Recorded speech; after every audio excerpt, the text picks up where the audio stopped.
예당 아니 그런데 집에서 여기가 직시며 사세 흥한 마음으로 시바에 흥한 마음으로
그러므로 건강한 데는 새끼 영광의 수상행식도 없으며 아니비 설신의 색성양 미초의 원무원물면 운의 경계로 의식의 경계까지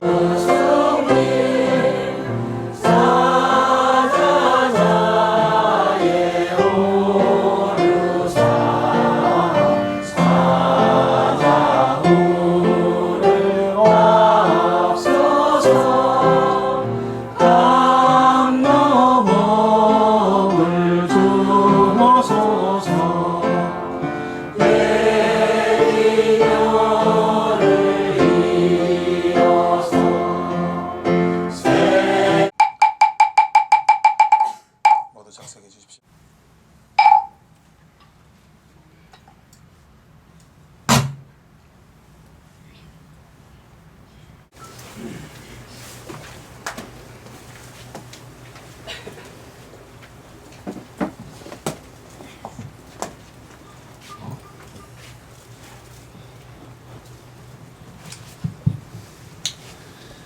어떻게 백중은 잘들 모셨습니까? 살아있는 부처님이 부모님이신데 어떻게 햇가일 공양은 좀 하셨어요? 뭔 소리 하냐, 이렇게 쳐다보면 안 됩니다.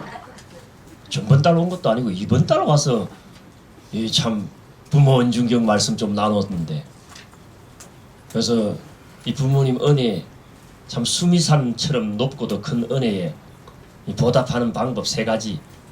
햇가일을 공양하라, 또 병구안에 열중하고, 무엇보다도 5계를 수지하여 선한 사람이 되어서 세상을 떠날 수 있도록 그렇게 마음을 쓰는 것이 진정한 효도다 하고 말씀을 드렸죠. 그래서 제일 좋은 것은 집안 어른께 먼저 올리셨는지 모르겠어요.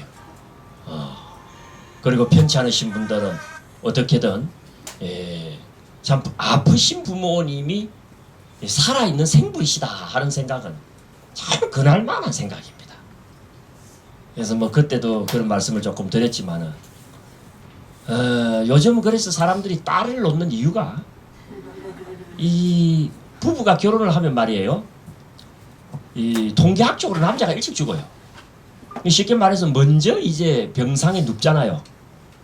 그러면 아내가 있어갖고 아내가 사실 병관을 해주는 그런 어떤 시간 스케줄이에요. 또 아내가 제일 또 잘 할 수밖에 없어요. 물론 뭐 부부 사이가 좋아야 되겠죠. 그런데 이제 남편이 그렇게 죽고 나면 말하자면 부인만 혼자 살아남는 거예요. 그럼 이제 그 부인도 늙어갖고 이제 돌아가시게 될 때는 남편이 없잖아요. 그러니까 아들보다는 딸이 좋은 거라. 말하자면 목욕도 시켜드려야 되고 이런 그 부분들이 있기 때문에, 그래서도 요즘은 아들보다는 딸을 선호한다라는 이야기를 현실적으로 그게 제일 좋은 구성이라 그래.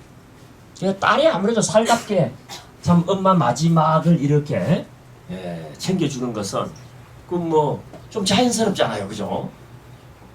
물론 뭐 요새는 뭐 아들도 살가운 아들들이 많으니까 뭐 아들 있다고 너무 속상해하지 말고 딸 없다고 너무 안타까워하지 마십시오. 아직도 며느리가 내 마지막을 챙겨주겠지 이런 생각하는 사람은 없죠. 옛날 같았으면 그래야 됐는데 요새는 그게 참 안 통하는 세상, 안타깝지만 안 통하니까 그래도 이제 딸이 뭐 우리 집도 보면은 우리 그 장모님 돌아가실 때 보면 그 딸들이 또 열심히 하고 며느리도 참 그 열심히 했지만은 좀 그런 게 있더라고요. 또 자연스러운 거 같고. 그래서 저도 집에 가면은 제 여동생이 하나가 있는데 뭐 마음에 안 드는 거 해도 아무 소리 안 하고 있어요. 어머니 참 나중을 생각했어라도 내가 니한테 함부로 해서는 안 되겠구나 해갖고 참 조심하고 그렇게 삽니다. 그렇게 병구안하는 이 자식이야말로 또 병구안할 줄 아는 불자야말로 정말 살아있는 부처님께 공양 올린 공덕의 주인공이 되니까 뭐 참 우리가 놓치지 말아야 되고 세 번째가 참 중요했어요. 그 부모님들이 어떤 부모님이 되어서 이 세상을 하직하도록 해야 된다. 다시 말해서 파괴자가 되어서 세상을 떠나도록 해서는 안 된다. 그래서 자식이 정말 목숨을 걸고 선한 사람으로서 이 세상을 마감하도록 해드리는 것이야말로 진정한 보온이고 불교적인 효도다. 참 벌데없는 이야기였고 그 실천이 우리로 하여금 큰 공덕을 안겨다 줄 거다라고 하는 데는 참 믿어 의심치가 않습니다. 백중을 통하여 막 그런 어떤 마음 잘 새겼으리라 생각하고 우리 이제 본래 이야기했던 주제로 넘어갑니다. 염불하자죠. 요새 우리가 이제 염불하자라고 하는 게 우리의 주제이기 때문에만 제가 염불 이야기에 이렇게 이제 열을 기울이기보다는 요새 여러 가지 참 정황을 미루어서 전 진짜 염불하자라는 이야기를 열심히 하고 다닙니다. 정말 염불 전도사가 되어야 되겠다라는 생각을 할 정도로 어떻습니까? 이 염불의 가치에 요즘 남다른 그런 어떤 이 참 의미를 느끼는 그런 어떤 몇 가지 조그마한 에피소드가 있었어요. 저는 뭐 늘 그 여러분들 뵈면서 우리 부처님의 거룩한 말씀을 나누러 오지만은 이왕이면 우리 부처님의 거룩한 가르침을 부처님의 이야기만 전달하는데 그치지 말고 이게 오늘날 발달된 학문의 어떤 영역 속에서 이왕이면 좀 검증된 게 있으면 그걸 발굴해가지고 말씀을 드리면은 여러분들이 부처님 이야기를 받아들이는 흡수력이랄지 신뢰도가 좀 높아지겠다라는 생각에 여러 학문적 세계에서 다양한 성과물이 요즘 나온단 말입니다. 그런 그 성과물들 중에서 부처님 이야기를 전달하는데 도움이 되는 게 있으면 발굴하려는 애를 많이 기울입니다. 그러다 보니까 막 그 노력에 부응하는 성과가 이제 몇 개씩 거두어지고 막 그런 게 나오면 여러분들께 1차적으로 이제 전달하는데 오늘은 제가 이 염불을 우리가 왜 해야 되느냐와 관련하여서 전혀 엉뚱한 문화권 사람 이야기가 연결고리가 있어 하나 준비를 했어요. 제가 오늘 여러분들께 이제 소개할 학자는 이제 미하이 칙센트 미하이라는 조금 이례적인 이름을 가진 심리학자 이야기입니다. 물론 여러분들 들어보신 분이 혹시 있으실지 모르겠어. 미하이라고 하는 학자 이야기 뭐 여러분들 뭐 어떻게 들어봤겠어요, 그죠? 요새는 제 이름도 잊어버릴 판국인데 이 사람은 이 헝가리 사람입니다. 근데 이제 22살에 미국으로 이민을 해갖고 심리학을 전공해요. 아무래도 이제 우리 불교가 마음을 다스리는 종교이다 보니까 이 심리학 쪽에서 하는 이야기에 관심을 기울일 만한 그런 현대적인 연구 성과물이 적지가 않습니다. 근데 오늘 나는 이 미하이 칙센트 미하이라고 하는 이 사람 이야기에 관심을 가질 만한 것이 아주 막 경력이요 심리학으로서는 세계적인 학자 반열에 올라 있는 사람. 뭐 이 사람 그 조금 그 캐리어를 보게 되면은 시카고 대학 심리학과와 이 레이크 포레스트 칼리지의 인류학과 학과장을 지내고 현재는 클레어몬트 대학원에서 대학원 교수로 재직 중이고 한 40년 정도 학자는 이 사람이 이제 1934년 사람이니까 올해 이제 80이죠. 그러니까 인생의 절반을 대학 교수 생활을 하면서 살아온 사람입니다. 그러면서 지금은 피트 드러크 경영대학 교수 및 삶의 질 연구소, 여기가 아주 중요해요. 그러니까 이 사람은 심리학을 하더라도 단순히 심리학을 학술적으로 연구한 사람이 아니고 어떻게 심리학이 인간의 삶을 보다 더 행복하게 하고 그 질을 보다 심화시킬 수 있을까 하는 이런 실용적인 관점에서 연구를 아주 깊이 한 사람. 누구나 어떤 우리 삶의 질이 보다 행복하기를 바라고 보다 성취가 있기를 바라잖아요. 그죠? 뭐 그렇다고 한다면은 우리의 삶의 질을 심화시키고 인생의 어떤 행복도를 고양시키는 방법이라는 방법은 심리학적으로 아주 완벽하게 연구하는 데가 이 삶의 질 연구소입니다. 미국에 있는. 여기에 이제 연구소장으로 오래 재직하고 뭐 그 연구소를 말하자면 키우는 사람이랑 마찬가지. 이 사람이 오랜 세월을 연구를 하면서 최근에 한 가지 발표를 합니다. 자기 인생의 업적을 하나 발표를 하는 거죠. 사람이 성공하느냐 실패하느냐는 딱 하나로 나뉜다라고 발표를 합니다. 우리 진짜 전부 다 성공하고 싶습니까? 아니면 뭐 실패해도 괜찮습니까? 성공하고 싶어. 또 이왕 실패한 인생이라 하더라도 내 자식은 어떻다? 우리 성공하기를 바라잖아요. 그렇다면 오늘 이 참 미하이 교수 이야기를 여러분들 한번 들어볼 필요가 있는 거예요. 저는 여러분들 만나 뵙고 늘 생각하기에 우리도 이런 어떤 성공과 실패하게 되면 관심이 있지만 이제 우리는 뭐 성공해도 이 인생이고 실패해도 이 인생이고 하지만 진짜 중요한 것은 우리 자식과 자식의 자식이잖아요. 그래서 그런 입장에서 이 이야기 나는 의미가 있다고 생각하는 게 우리가 선제적으로 이런 정보에 접속해 있어야 됩니다. 그래서 세계적으로 유명한 성공학과 관련된 심리학 교수인 이 미하이 교수는 성공과 실패를 나누는 기준은 이런 거라고 하더라라고 하는 걸 이런 게 여러분들이 들어두시고 이게 또 의미가 없지가 않은 것이요. 오늘 우리 부처님의 가르침이 연불법과 연결고리를 강하게 가지기 때문입니다. 미리 좀 이야기하면 미하이 교수는 문제를 제기할 때 답은 없는 식일 수 있어요. 그 답을 부처님은 연불로 지금 내리고 있는 그 시기도 하기 때문에 이런 걸 들어둠으로써 앞으로 여러분의 자제분들이나 자제분의 자제들이 어떻습니까?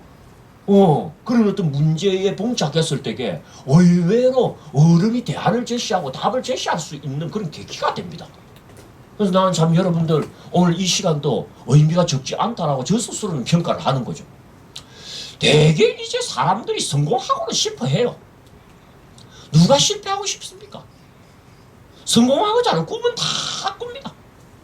꿈은 이루어진다 하고 이제 서부 정었죠.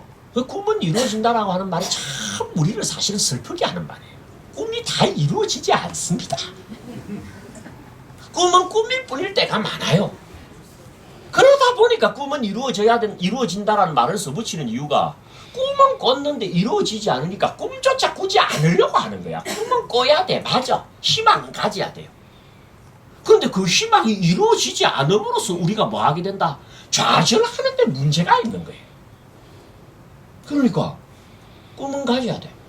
가져야 되지만 어떻다?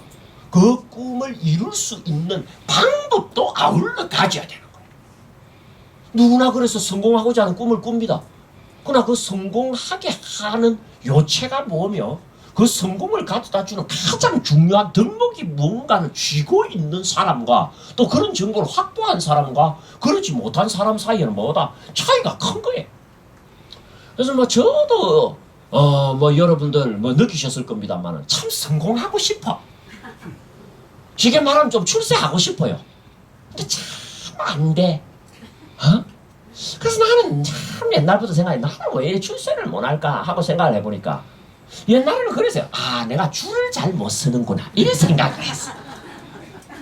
확실히 보면 줄을 좀 못 쓰는 경향이 있어요. 왜냐면 내가 줄 쓴 사람은 다 막이. 그러면 도움을 받을 수가 있어요. 내 그 사례를 이야기하라면 여러분들 다 뒤집어질 거야. 참 또 그 이야기하니까 흥분해갖고 땀이 나는데 옷 좀 벗고 이야기해. 좀 유심히 보니까 여러분들께도 소개했을 거예요. 이 성공하느냐 실패하느냐를 결정짓는 것은 얼마나 자기 일에 재미를 느끼는가에 달려있다라고 말한 사람 소개를 한 적이 있었어. 그게 이제 마이클 패러데이입니다. 옛날에 전자기학의 아버지 해가지고 아주 재봉공 출신으로 하나도 못 배웠지만 어떻습니까? 영국을 대표하는 그런 어떤 과학자요. 또 아인슈타인의 연구실에 유일하게 참 조상아가 붙어 있었던 게 누구 조상아였다? 이 마이클 패러데이의 조상아였거든요. 그렇게 유명한 학자가 되는 거 한번 이야기한 적이 있죠. 그 사람은 성공과 실패는 자기 일에 얼마나 재미를 붙이느냐에 달려있다. 그래서 이제 그런 이야기도 했는데 또 어떤 사람은 성공과 실패 그건 창의성에 달려있다라고 말하는 사람도 있어요. 그 사람이 누구냐 하면은 스티브 잡스입니다. 뭐 이런 컴퓨터 만든 사람이 스티브 잡스죠. 그 스티브 잡스는 어디에 달려있다라고 이야기한다? 창의성, 혁신적인 창의성에 달려있다라고 이야기를 하는데 마이클 패러데이나 스티브 잡스가 이야기하는 그런 어떤 성공의 덕목은요 천재들에게 해당이 됩니다. 재밌으면 당연히 성공하겠지. 근데 우리 살아보면 그렇게 재밌습니까? 문제는 재미도 말이에요. 영양가 있는 것에 재미는 참 느끼기가 어려워.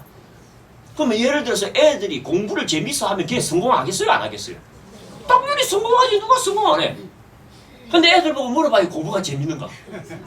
근데 컴퓨터 게임은 재밌느냐 안 재밌냐 물어봐요. 재밌다 그래. 그러니까 그것만 하고 있다가 어떻습니까? 그래. 실패자의 그런 낙인이 찍히는 그런 어떤 악순환 우리가 보게 된다. 그러니까 재미를 느끼면은 그것이 성공의 덕목이 된다. 또는 창의성이 있으면은 성공의 덕목이 된다라고 하는 말이 틀린 건 아니지만은 그거는 일부 전문가들에게 국한된 이야기지 보편적으로 성공의 덕목이라고는 하기는 어려운데 이 미하이 교수는 보편적으로 우리 같은 보통 사람도 성공할 수 있게 하는 덕목을 발견한 거야. 성공과 실패는 딱 하나를 나뉜다는 거야. 잘 들어두시고 애들에게도 기회가 되면 딱 전달하십시오. 뭐냐? 몰입지수. 몰입도. 자기 일에 얼마나 몰입하느냐에 따라 가지고 어떻다? 성공과 실패는 그 자리에서 이미 결정이 된다. 그래서 내가 이제 이 미하이 교수의 몰입이라는 이야기를 들으니까 헷갈렸어요, 처음에는. 왜? 아까 마이클 패러데이가 재미를 느끼게 되면 성공한다고 그랬잖아요. 무엇에 몰입합니까? 재미있으니까 몰입하지. 그렇습니까? 안 그렇습니까? 그러니까 몰입도를 높이려면 그 일이 뭐가 되어야 된다? 재미가 있어야지 몰입도가 높아진다라는 거야. 그건 우리가 흔히 알고 있는 이야기입니다. 그러면 마이클 패러데이가 이야기한 거나 미하이 식센트 미하이가 이야기한 거나 비슷해요? 안 비슷해요? 그런데 다른 게 있어. 미하이 교수의 위대함은 어디에 있느냐 하면요. 재미있으니까 몰입하기도 하지만 몰입을 해보면 재미가 난다라는 거예요. 요게 다릅니다, 여러분들. 이 사람이 심리학자인 거예요. 우리는 흔히 생각하기에 재미가 있으니까 몰입하죠. 재미가 없는데 어떻게 몰입합니까? 그래. 그 애들이 공부에 몰입하지 않는 이유는 공부에 재미가 없어서 몰입하지 않는다 그러거든. 미하이 교수는 뒤집어 버린 거야. 네가 공부에 몰입해봐라 공부가 재밌어진다. 이건 거야. 참 그게 그 말 같아도 중요한 겁니다, 여러분들. 응? 어떤 의미가 있고 좀 속된 말을 써서 죄송합니다만 영양가 있는 일은요 탁 재미가 없어 처음에는. 그런데 그런 일일수록 몰입을 해보면 어떻습니까? 여기 재미가 난다. 그러니까 우리가 이제 설탕이나 사탕은 입에 넣기만 해도 달죠. 달지만 나중에는 어떻습니까? 갈증을 유발하고 텁텁하고 결국에는 어떻습니까? 음식의 욕구 자체를 상실해버려요. 근데 우리가 밥을 집어넣어보면 어때요? 처음에는 안 달아. 근데 오래 씹다 보면 어떻습니까? 그게 달다고. 그리하여 식욕을 정진시키고 궁극적으로 우리 건강에 기여합니다. 뭐 밥도 안 먹는 사람처럼 그렇게 표정을 짓고 계시고. 비유가 적절하다라고 그렇게 주장할 수는 없어도 뭐 직관적으로 여러분들 연결고리를 느끼실 수가 있으시죠? 말하자면 컴퓨터 게임 같은 경우는 사탕과 같은 거야. 그냥 입에 엿자 말자 한번 두들겨 보자 말자 재미가 나니까 거기 빠져버리지만 그건 인생이 거기에 몰락하게 되는 거야. 근데 공부는 말하자면 밥과 같은 거야. 입에 넣어보면 아무 맛도 없어. 씹어야 된다는 부담감만 있어요. 그런데 이놈을 씹다 보면 어떻게 됩니까? 그게 단 것처럼 공부에 몰입을 하게 되면 어떻다? 그 공부가 재밌어진다라는 거야. 그러니까 재밌어서 몰입도 하지만 몰입을 하기에 재밌다라고 하는 역방향을 이 사람이 추출해내는데 성공을 한 겁니다. 심리학에서는 오래전부터 그와 같은 형식적 논리가 있었습니다. 슬프니까 운다도 맞지만은 우니까 슬프다도 성립한다는 거지. 기쁘니까 웃는다도 맞지만은 뭐다? 웃으니까 기쁘다도 성립한다라는 거예요. 그 요새 이제 심리학의 중요한 일종의 경향이 되고 있습니다. 그래서 여러분들 항상 웃는 얼굴로 살려고 노력하는 그 자체가 인생을 즐겁게 만든다라고 하는 이론이 나오는 겁니다. 즐거워야 웃죠. 그러지 말고 웃으라 그러면 즐거워질 거라. 한번 웃어봐요. 별일 없어도 웃는 표정을 짓는 순간 여러분들 삶에 무언가 빛이 느껴집니까? 안 느껴집니까? 그래서 이제 사람들이 실험을 해요. 심리학적으로. 어떤 실험을 하느냐? 가만히 앉아있는 자리에서 온몸을 이렇게 옹졸하게 움츠려봐라 그래. 한번 움츠려봐요. 이렇게. 아주 꼬고장하게 움츠려봐요. 그 다음에 쫙 한번 펴봐요. 아무 일도 없었어 여기에. 그런데 여러분들이 자세를 옹졸하게 움츠리고 있으면 기분도 옹졸해집니다. 근데 한번 쫙 펴봐요. 뭐 특별하게 돈 번 것도 없고 뭐 성적 올라간 것도 없는데 쫙 펴었다는 육체적인 자세의 변화만 가지고도 어떻다? 기분이 의젓해진다고. 그러니까 의젓한 자세를 취하니까 기분이 의젓해지기도 하고 기분이 의젓하니까 의젓한 자세를 취하기도 하고 이게 쌍방향 성립한다. 미하일 교수가 착안한 것은 그 역방향이 착안한 거야. 몰입을 하니까 즐거워질 수 있다. 그러니까 우리는 몰입만 할 줄 알면은 재밌어지고 재밌어지니까 더 몰입하게 되고 이게 서로 상승 효과를 거두어갖고 그 인생은 반드시 성공으로 이끌어진다라고 하는 걸 잘 이야기를 한 겁니다. 그럼 여러분들 직감적으로 문제를 느끼죠. 그럼 어떻게 해야 몰입할 수가 있을까? 재밌으면 몰입하지만 당장 재미는 없는데 그래도 몰입하면 재밌어진다니까 몰입은 해야 되겠죠. 미하일 교수는 우리가 몰입할 수 있는 방법을 찾아냅니다. 재미가 있고 없고를 떠나가지고 어떻다? 사람들이 몰입할 수 있는 통로가 있다라는 거예요. 그 통로가 뭔지 압니까? 궁금증입니다. 궁금증. 좀 어려운 말로 하면 문제의식이야. 뭘 모르겠고 궁금하면 알고 싶어집니까? 안 알고 싶어집니까? 이 알고 싶어함. 인간은 기본적으로 그 알고 싶어하는 욕구의 덩어리래요.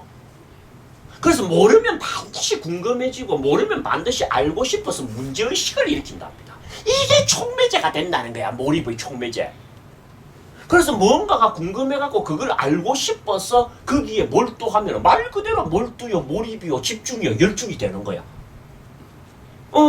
그까지 여러분들 이해하는데 어려움이 없죠? 교수도 지적을 하고 진짜 여기서 우리가 이제 반전을 일으켜야 되는 게 뭐냐면 현대인들이 몰입도가 턱없이 떨어지는 이유도 거기 있는데 왜 현대인들은 몰입을 하지 못하고 그래서 조금만 몰입해도 몰입한 사람은 성공할 수밖에 없느냐? 다시 말해서 현대인들의 몰두하는 능력, 몰입하는 능력, 몰입지수, 몰입도가 떨어진 이유는 현대인들에게는 궁금한 게 없다라는 거예요. 쉽게 말해서 현대인들은 뭘 질문하지 않는데요. 그게 미하일 교수는 참 이상하다고 느낀 거예요. 그걸 이제 연구하면서 또 밝혀나갑니다. 이 부분이 이제 우리 불교하고도 연결이 돼요. 부처님께서 중생제를 제도하면서요. 참 이건 치명적인 결함이다라고 느끼신 게 뭔지 압니까? 번뇌를 잃어버리는 정상입니다. 번뇌는 극복의 대상이지 잃어버리면 안 돼. 제일 큰 수행자가 수행을 할 때 제일 큰 문제가 뭐냐 하면 번뇌를 잃어버리는 겁니다. 이런 에피소드가 있어요. 내가 옛날에 말이에요. 고익진 박사님에서 사설을 받으면서 참 가까이서 수발을 들면서 스승을 모셔보니까 스승이 더욱더 훌륭하신 거야. 그래서 내가 우리 선생님께 한 번은 청을 올렸어요. 선생님 그냥 제가 이 자리에서 선생님 밑으로 출가를 하면 안 되겠습니까? 하지 마라 그러시는 거예요. 왜 출가하면 어때서 그렇습니까? 그리고 이야기를 안 하시다가 제가 군법사를 가게 될 때쯤 너 그때 그런 질문했는데 내가 널 보고 하지 마라 그랬죠. 예, 이유를 이제 이야기해 줬구만 하면서 하는 말이 번뇌를 잃어버릴까 두렵기 때문이다. 번뇌를 잃어버릴까 두렵기 때문에. 이게 지금 여러분들 무슨 말이냐 그러면은요, 출가 생활이라고 하는 것이 가지고 있는 한 가지 반전입니다. 제가 군법사 딱 들어가 봐서 그 말씀이 무슨 말인지 알았어요. 제가 군법사를 딱 들어가니까 어떻습니까? 군종병 4명이 내 밑에 탁 보잖아. 한 명은 운전해주고, 한 명은 밥해주고, 한 명은 잠자리 깔고, 한 명은 청소하는 거야. 냉장고 안에는요, 반찬이 떨어지기 전에 신자들이 반찬을 채워놨어. 군대에서 옷 주죠. 군대에서 돈 주죠. 군대에서 집 주죠. 세상에 걱정이 없어지는 거야. 나는 내가 도인인 줄 알았다니까. 그래가지고 우리 사단장이 연락을 해요 가끔. 왜 사단장도 혼자 떨어져 있으니까. 그러니까 이제 신부나 법사님은 혼자 계시거든. 그러니까 뜬금없이 밤중에 자기도 혼자 있으니까 심심하니까 이제 법사님 뭐 해요? 다 전화한다. 그럼 내가 다 전화해 대놓고 이야기하지. 산골 사람에게 무슨 재미 있노 하니 잣의젓하고 동백푸르니 그 재민가 하노라 하고 다 끊는다고 내가. 와 죽인다. 그래 그 다음날 참모회의에 또 내 이야기를 해. 여러분들도 아주 가정스럽죠. 그렇게 다 받아봤어. 근데 실제 그때는 그런 거예요. 뭐 배고프게 나이가 27, 28, 29대 우리가 군법사를 했어. 내가 지금 꼬라지가 이래도 그때는 젊었잖아요. 그래 어디 아픈 데 있겠어요? 몸이 아프나 머리는 팡팡 돌지 냉장고는 가득가득 차여있지 어딜 가도 법사님하고 우르르지. 동백은 심어놓으면 경련너로 종꽃이 피는데 아름답지 깨꼬리는 날라다니면서 깨꼴깨꼴해도 되지. 이야 이런 게 도로구나. 그때 우리 선생님 말씀이 딱 생각나는 거예요. 돈은 치열한 저작거리에서 얻는 거라는 거야. 인생이 이렇게 힘들구나. 세상이 이런 번뇌투성이구나. 세상이 고통의 바다로구나. 그런 데서 이 문제를 어떻게 해결할까 하는 어떻습니까? 치열한 구도의식이 생기는데 모든 게 다 갖춰져 버리니까 우리 선생님은 그걸 염려하셨던 거야. 네가 번뇌를 잃어버릴까봐 두렵구나. 무슨 말씀인지 알겠습니까? 이게 문제의식을 일으키지 못한다라는 겁니다. 현대인들은 세상 살이에서 문제의식을 일으키지 못한다. 우리 부처님께서 그걸 지적하십니다. 묻습니다. 부처님께서 너 다 아냐 그래. 너 인생에 대해서 다 알고 우주에 대해서 다 아냐 그런다. 여러분은 다 압니까? 여러분 어디서 온 줄 아세요? 염창동에서 왔다 이러지 말고 뭐 하러 사는지 아십니까? 어디로 가는지 아세요? 죽을 때는 어떻게 죽고 죽은 뒤에는 저 세상에 진짜 있는지 없는지 소리 지셨습니까? 그러한 오묘한 인생이 몸담고 있는 이 우주의 생성과 전개와 소멸에 대해서 여러분 다 아느냐 이거야. 하나도 제대로 되는 거 아는 거 없잖아요. 그런데 왜 궁금하지 않으세요? 왜 그걸 질문하지 않느냐는 거야. 궁금하면 질문하게 돼 있다고 우리 구조가. 모르면 물어봐야 될 거 아니에요. 안 물어본다는 거야. 궁금한 것이 사라져버린 거야. 부처님 식으로 말씀드리고 저희 선생님 식으로 말씀드리면 번뇌를 잃어버린 사람들인 거예요. 오히려 아플 때는 그 사람 살아있습니다. 근데 그 아픈 걸 잃어버리면 끝난 거예요. 그래서 병 중에도 심각한 병이 통증을 느끼지 못하는 병은 20세를 넘기지 못한다는 거예요. 어디가 아파야 치료를 하러 나갑니다. 문제가 생긴 거 아닙니까? 문제를 풀려고 뭐 한다? 몰두하는 거야. 근데 문제가 없지 않아. 온통 문제투성인데 어떻습니까? 문제의식을 갖지 않고 궁금함을 느끼지 못해. 이게 문제입니다. 문제가 딴 게 문제가. 이 부분을 지적을 하는 거예요. 그래서 왜 우리가 이 세상 속에서 온통 모르는 거 투성인데 오히려 제대로 된 문제의식을 하나도 가지지 못하느냐. 그걸 이제 사회학자들은 사회화라는 말씀, 소셜리제이션이라고. 사회가 어떤 정해진 그런 루트를 통해서 흘러가기 때문에 그 안에서 부닥대면서 살다 보면 어떻다? 딴 거 생각할 수도 없이 그 안에 뭐냐? 자폐되고 은폐되어서 그 안에서 뭐다? 그냥 자족해버린다라는 거예요. 그래서 그 사회 밖을 생각하지도 못하고 사회의 이전을 생각하지도 못한다는 거예요. 그냥 그 안에서만 생각하고 살기 때문에 문제가 생긴다 안 생긴다? 안 생겨. 사회는 사회에서 벌어지는 문제를 그 사회에서 어떻게 처리할 건가를 법으로 다 정해갖고 답이 있습니다. 그 법대로 하면 된다라는 거야. 그럼 그걸로 끝나버려.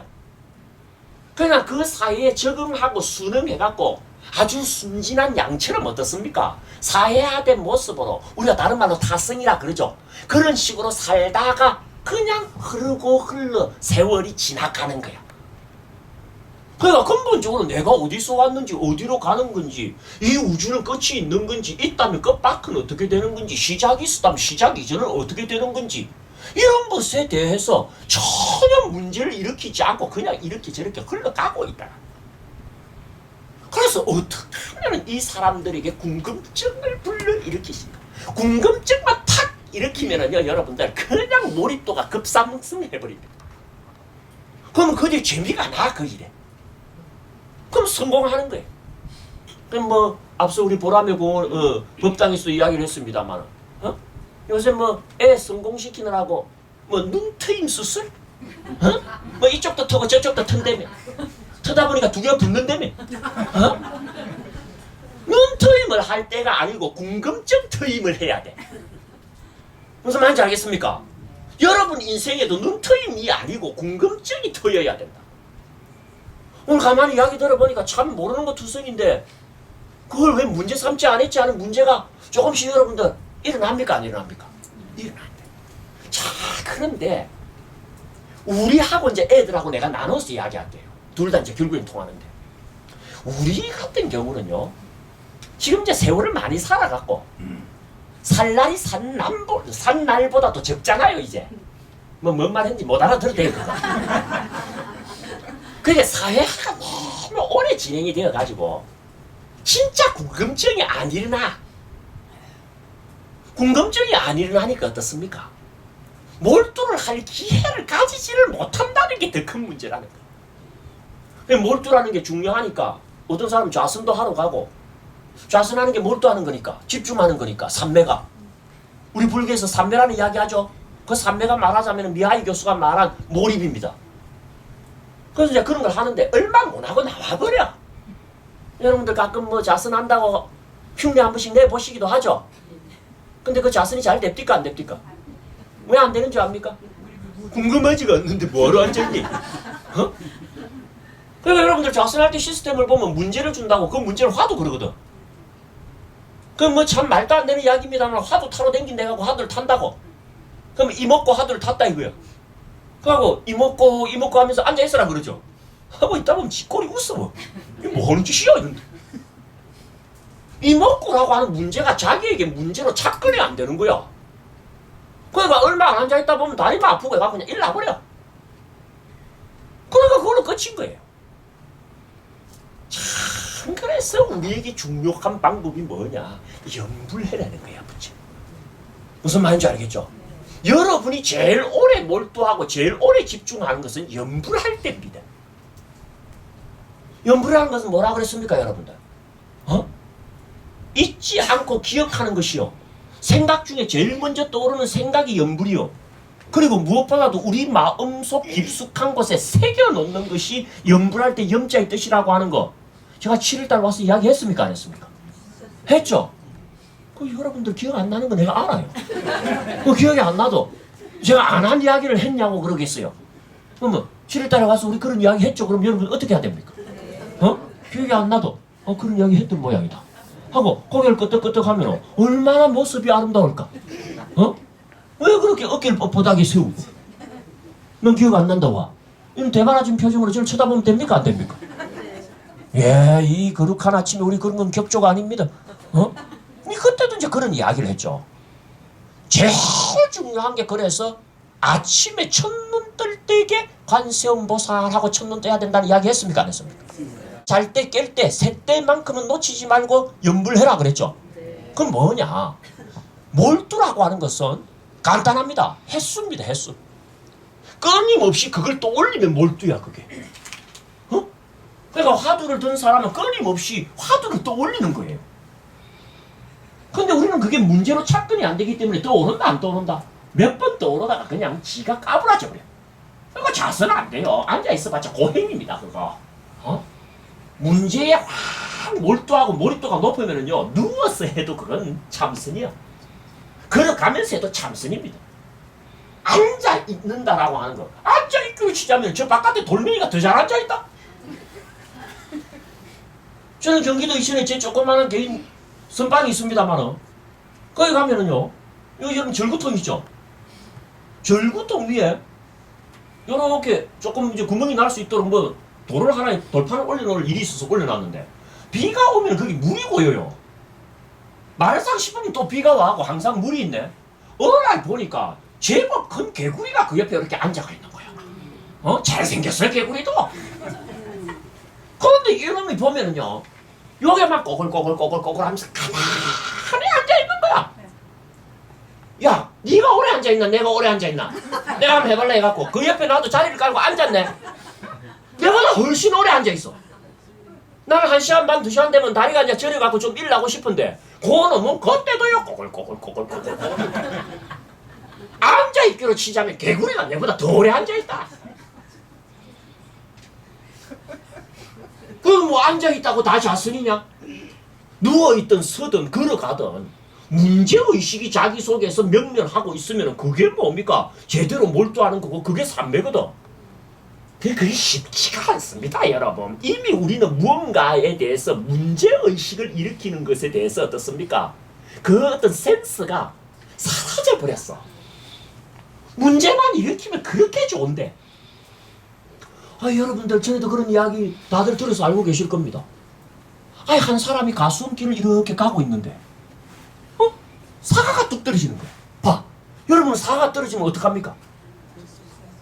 우리 머릿속에 뭐가 떠오릅니까? 사과가 떨어졌네 그럽니다. 그죠? 그런데 한 사람은 사과가 왜 떨어질까 하고 문제를 일으키는 거야. 그게 도인하고 이제 우리가 차이 나는 겁니다. 그래서 사과가 왜 떨어질까가 궁금해갖고 계속 그 문제의식에 몰두하고 몰입하고 집중하다가 무릎을 친 거야. 사과가 떨어진 게 아니고 지구가 사과를 끌어당겼네라고. 그 사람이 누굽니까? 아이작 뉴턴이라는 거 알죠? 근데 그 뒤이야기 알아요? 아이작 뉴턴이 사과가 떨어진 게 아니고 지구가 사과를 끌어당겼다는 걸 알았어. 그리고 그 끌어당기는 힘은 거리의 제곱에 반비례한다라는 공식까지 성립해갖고 맞췄어요. 마치자 문제가 또 생겨. 그런데 지구는 사과가 거기 있는 줄 어떻게 알고 끌어당겼을까가 질문이 된 거예요. 여러분들은 지금 씩하고 웃죠? 그게 왜 문제인 줄도 모르는 게 문제야 여러분들은 지금. 그런 게 궁금하지도 않고 그게 문제의식으로 다가오지도 않는 거예요. 여러분들 지구가 사과를 끌어당기는 것하고 태양 주위로 지구가 도는 것은 같은 이치입니다. 그죠? 태양의 인력이 지구를 끌어당기기 때문이잖아요. 마찬가지로 지구가 사과를 끌어당기는 건 직선운동을 했고 태양이 지구를 끌어당기는 것은 원운동을 할 뿐이지만 그 메커니즘은 같거든. 그럼 여러분들 반지를 우리가 실에 메어갖고 그 실을 손끝에 메어갖고 돌리면 원운동 합니까 안 합니까? 같은 이치야. 뭐하고? 태양 주위로 지구가 도는 것하고. 그런데 다른 게 있어요 여러분들. 반지는 우리 손에 끈이 묶여져 있잖아요. 그러니까 그 끈에 연결이 돼갖고 이게 돌면서도 못 떠나고 있는 거 아닙니까? 근데 태양과 지구를 연결하는 끈 봤어요? 끈이 뭐냐면 거기 반지가 있는 줄 알고 우리가 묶은 거야. 그럼 태양이 지구를 끌어당기려면 어떻다? 태양이 지구가 여기 있는 줄 알고 끌어당겨야 되는데 어떻게 그걸 알고 끌어당겼을까 하고 궁금했던 거예요. 여러분들이 아직도 그게 왜 궁금한가가 궁금하다면 내가 문제를 하나 더 낼게요. 만약에 여러분들 아까 반지를 갖다 실끝에 메고 손끝 돌렸죠. 누가 그 끈을 다 끊어버리면 어떻게 될까요? 반지는 원심력에서 팽 날아가 버리겠죠. 직선거리로. 그러면은 지구가 태양 주위를 지금 돌고 있는데 지금 어떤 일이 벌어져가고 태양이 팍 사라져 버렸다 치자. 지구는 어떻게 될까? 어? 싹 돌고 있다가 태양의 힘에 끌려갖고 돌고 있다가 태양이 팍 사라져 버린 거야. 그럼 어떻게 될까? 그러니까 우리가 보통 생각할 때는 반지가 튕겨나가듯이 지구도 튕겨나가겠지 그러죠? 안 튕겨나갑니다. 태양 없어져도. 8분간 돌다가 8분 뒤에 튕겨져 나가. 이제 좀 궁금해집니까? 그게 뭔 소리냐? 그걸 누가 알아낸 줄 압니까? 뉴턴이 품고 있는 문제입니다. 그 문제를 누가 푸느냐? 마이클 패러데이가 풀어. 아, 그래서 아이작 뉴턴 옆에다가 묻혀준다 그런 거야. 웨스트민스터 사원에. 그래도 포기했지. 자기 친구들 공동묘지 있으니까 자기 그거 묻힐 거라고. 모든 중력은 그게 거기 있는 줄 알고 당기는 게 아니고 모든 물체의 중력이 장처럼 파동 쳐서 나가기 때문에 걸리는 거라는 거야. 그 거기 있는 줄 알고 끌어당긴 게 아니고 어떻다? 모든 방향으로 지금 중력이 퍼져나간다는 거야. 물결처럼. 그 이론으로 여러분들 지금 통신합니다. 마이클 패러데이가 발견한 그 중력선 이론으로. 그런데 그 중력이 미치는 속도가 빛의 속도와 같다는 거야. 그런데 지구에서 태양까지 빛이 오는 거리가 8분 거리입니다. 알겠습니까? 그러니까 태양이 지구로 뭐 한다? 중력을 뿜어내면 8분 뒤에 도착해. 그러니까 태양이 없어져도 8분까지는 미리 쏘았던 중력이 가는 거야. 그 8분 뒤면은 더 이상 지구에 도달하는 중력이 없겠죠? 그때서 떨어져 나가는 거야. 아, 뭔 말인지 모를 줄 알아. 알지만, 그렇구나. 이러고 들어본다. 그런 것들을 어떻게 알았을까, 여러분들? 다 궁금해서 안 거야.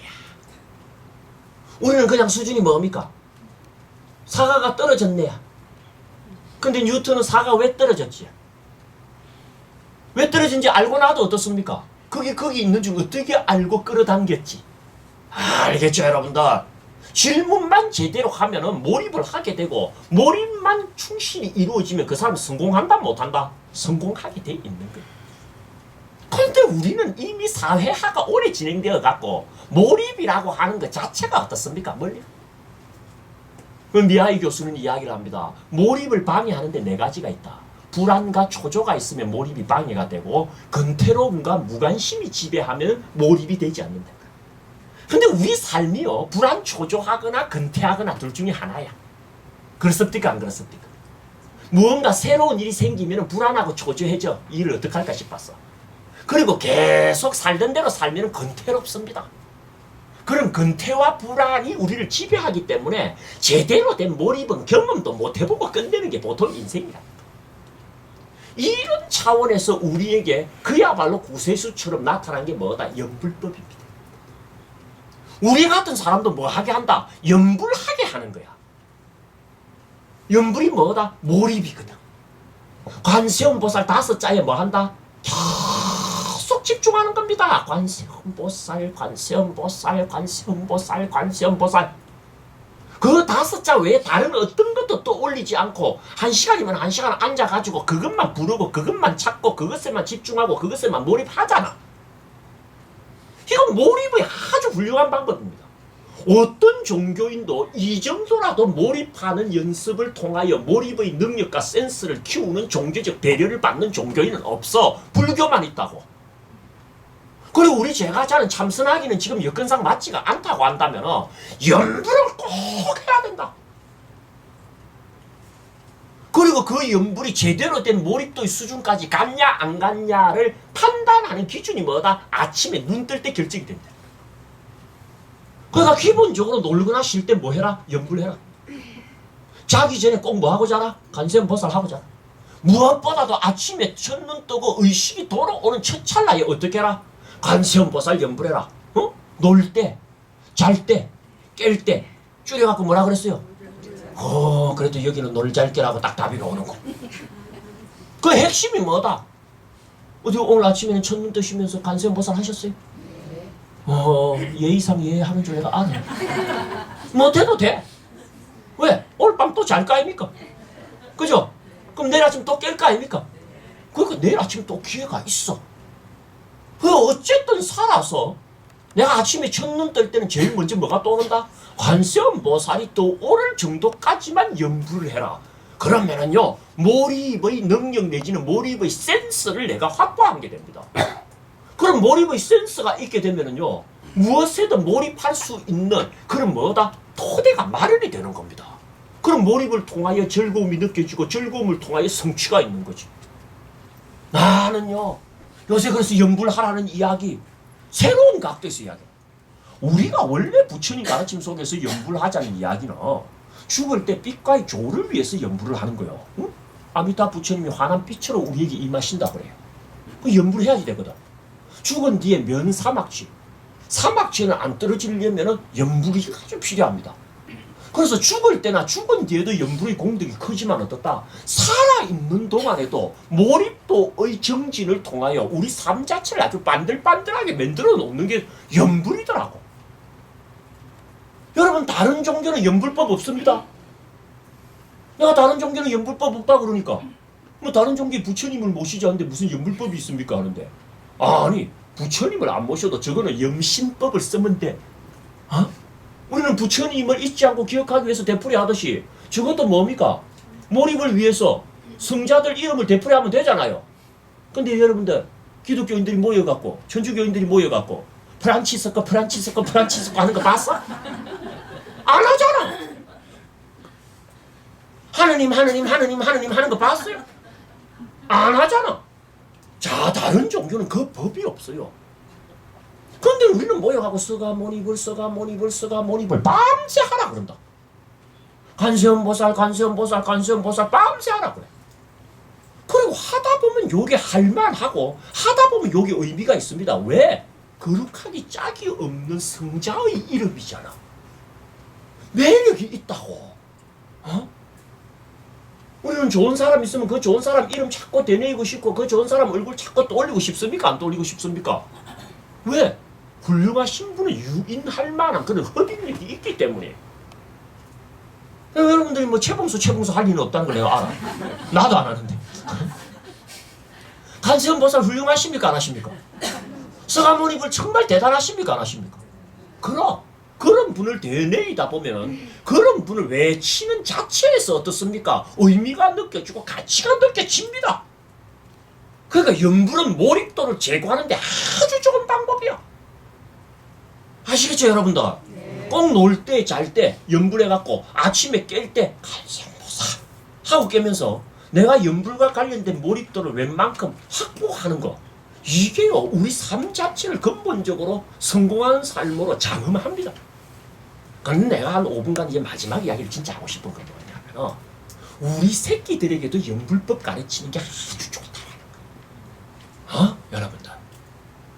거. 여러분들, 이름을 이야기해도 되지. 김대식이라고 하는 카이스트 교수가 있어요.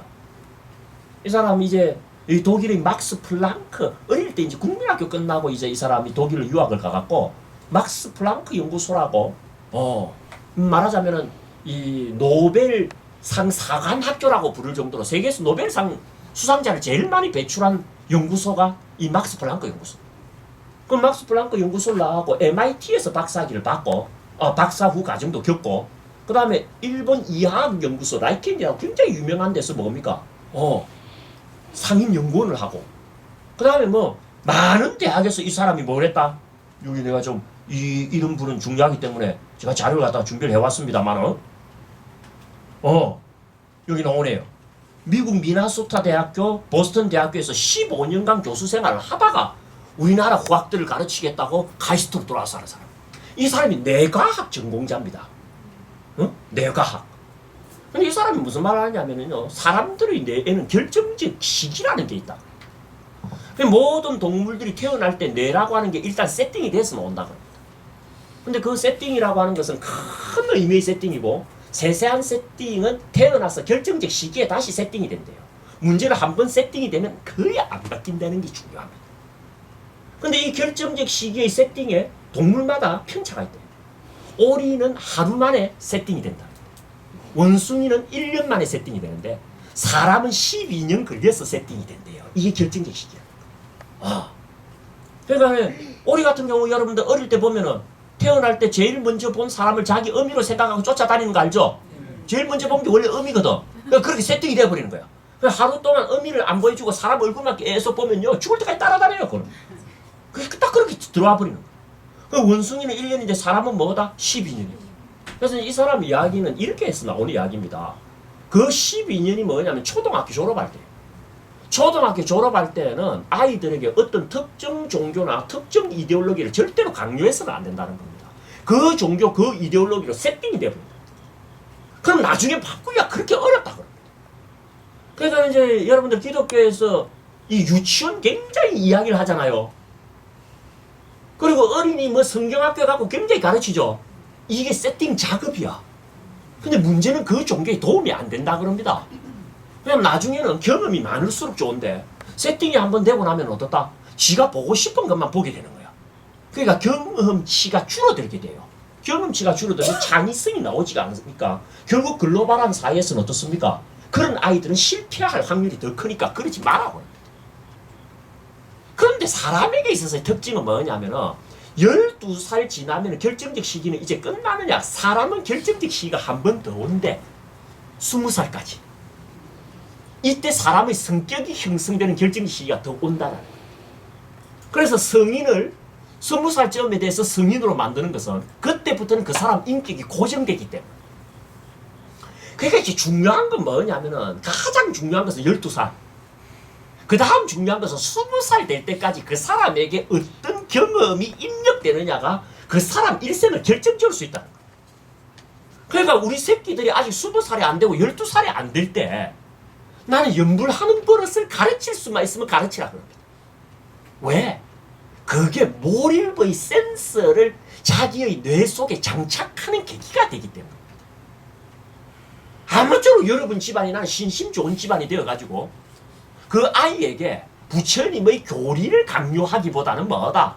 연불하는 건 참 좋으니까 할머니 따라서 우리 연불 한번 해볼래 해가지고 어떻습니까? 간세음보살 간세음보살 간세음보살 애들은 흡수력이 좋아가지고요 호의적으로만 받아들이면 합니다. 그리고 네가 아침에 첫눈을 뜰 때 관세음보살하고만 첫눈을 뜨면 너는 앞으로 공부도 잘하게 되고 인생도 성공하게 된다라는 할머니 말을 소홀히 하지 말아 해갖고 한번 가르쳐봐라고. 무슨 말인지 알겠습니까? 그러면 걔는 우리보다 더 재미를 붙이고 연불을 할 수가 있어. 그 연불에 의한 몰입의 능력이나 몰입의 센스가 그 아이의 그 결정적 시기에 나는 장착되었으면 좋겠다라고 하는 제안을 하는 겁니다. 억지로 불교 교리가 어떻고 저떻고 이야기하지 말아요. 말해봤자 뭐 자기도 모르는 말 해갖고 뭐 합니까? 그러니까 자기가 뭔 말인지 모르는데 그렇게 아니야. 그 우리 불교는 뭐라 그럽니다. 간세음보살 간세음보살 연불하는 법이야. 무슨 말인지 알겠죠? 그러고 걔들이 그럼으로써 학교 다닐 때도 집중력이 확 어른이 되었어도 몰입을 할 줄 아는 어른이 되는 거예요. 아시겠죠 여러분들? 그래서 나는 우리가 이미 그 시기가 지났기 때문에도 연불은 의미가 있을 뿐만 아니라 자라나는 아이들에게도 이 연불은 의미가 있다는 겁니다. 그게 미하이 교수가 이야기한 뭡니까? 성공과 실패를 나누는 가장 중요한 기준이 바로 몰입도를 제고하는 데 있어서 우리 부처님의 연불법만한 게 우리 제가자 일반인들 범부들에게는 나는 없다고 보는 거죠. 저는 초기 불교 학자입니다. 그럼 초기 불교 교리를 이야기해야 될 것 아니냐지만 초기 불교 교리도 그래요. 초기 불교 수행의 제일 첫머리가 뭐냐면 육념수행입니다. 육념수행. 그 육념수행 중에 첫 번째가 뭔지 압니까? 연불수행입니다. 처음에 연불부터 해라고 초기 불교도 가르칩니다. 아시겠죠 여러분들? 오늘도 우리에게 기회가 주어졌어요. 놀거나 쉴 때 멍하니 넋놓고 있지 말고 뭡니까? 관세음보살 관세음보살 몰입하십시오. 그리고 주무시기 전에 꼭 관세음보살 몰입하면서 관세음보살하고 잠에 드십시오. 그리고 내일 아침 첫눈을 뜰 때 제일 먼저 뭘 부르면서 첫눈을 뜨고 뭘 떠올리면서 첫눈을 뜬다? 관세음보살 하면서 첫눈을 뜨십시오. 그럼 여러분은 일정 수준의 몰입도를 성취했다라고 자기가 자평을 해도 돼요. 아시겠죠? 연불 참 좋은 겁니다. 이런 좋은 법이 가르쳐진 부처님이 가르침 오래오래 구주할 수 있도록 우리 발음해야 돼요. 또 그런 이야기를 이렇게 널리 전할 수 있도록 이렇게 일요일마다 법회가 이루어지는 도량 대한민국에 없습니다. 몇 개 안 돼요. 우리 대원 도량의 그런 희유한 가치를 우리 스스로가 또 높이 평가하면서 연불하고 법회 봉행하는 뭐 그런 알뜰한 불자가 된다면 우리 뭐 오늘 나눌 이야기로도 충분하지 않을까. 그래서 제 이야기는 여기서 모두 마치겠습니다. 안전보살.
쓰잖아요, 그죠?